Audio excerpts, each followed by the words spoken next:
From the Detroit Free Press, it's Thursday, July 16th. Here are today's top stories. Brought to you by JB's Smokehouse, located inside Bush's Fresh Food Market of Canton. JB's offers a range of authentic barbecue favorites, and with more than 30 Michigan craft beers on tap, trivia, and live music every Friday night, JB's is sure to become your new favorite barbecue spot.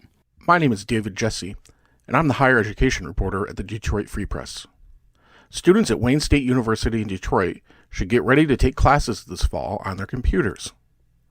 The school said nearly half of the classes being offered this fall will be online only. Only about 20% of Wayne State's classes will be traditional classroom classes. Those are classes with lots of labs, dance classes, and art classes that can't be done online. School President Roy Wilson said the shift to online is likely to last all year long. The school will have dorms open, though, for students who want to live on campus. Wilson announced the changes in a letter sent Wednesday to students and staff. His letter also detailed how the campus will work. Face masks will be mandatory, social distancing will be mandatory, and there will be lots of extra cleaning. The school has already frozen tuition for next year. This is Chanel Stitt from the Detroit Free Press. A safety group is calling for swimmers to be extra careful at the Great Lakes this year. High wave activity is making the lakes very dangerous. Just this year, 33 people have drowned in the Great Lakes, according to Great Lakes Surf Rescue Project. Dangerous waves were prominent on Sunday.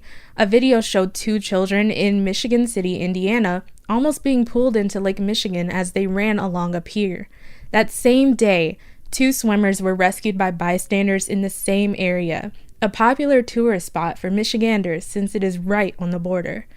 5 other people in other areas along Lake Michigan were all affected by the waves. The swimming safety group advises to restrict access to piers and stay away from them during high wave activity. For the Detroit Free Press Autos team, I'm Jamie LaRue. That water bottle you're sipping on might be part of your next Chevy Silverado. By 2030, General Motors says it intends for half the content in its cars to come from recycled items, even bio-based materials such as algae or cactus. For example, right now, GM makes some wheel liners from used 2-liter plastic bottles. It's all part of GM's goal to be environmentally friendly.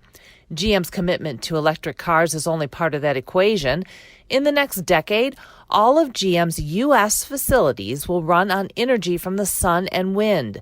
Eventually, they will produce zero waste, too. In just 3 years, GM's facilities across southeast Michigan will run 100% on renewable energy. That includes Factory Zero.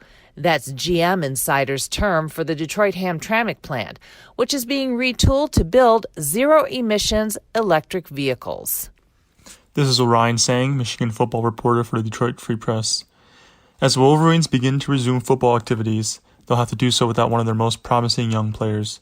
David Ojabo, a resident of the United Kingdom, has been stuck in Scotland since March because of the United States' international travel ban. Ojabo originally traveled to Scotland, where his family resides, shortly after the beginning of the coronavirus outbreak in the United States.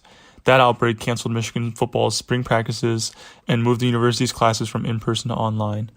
Ojabo's journey first took him to Houston, where he spent time with his American host family, before he then booked a flight back home to Scotland. He packed only a week's worth of clothing. He is one of 3 international scholarship players on Michigan's roster. The other 2 are Julius Welschoff, a defensive lineman from Germany, and Luigi Villain, a defensive end from Canada. Both remained on campus during the pandemic and are in Ann Arbor with the team currently. It is unknown when Ojabo can return to the United States, but for now, he's trying to maintain a positive outlook as he trains and works out on his own, an ocean away from his teammates. For more stories from the Detroit Free Press, be sure to check out freep.com.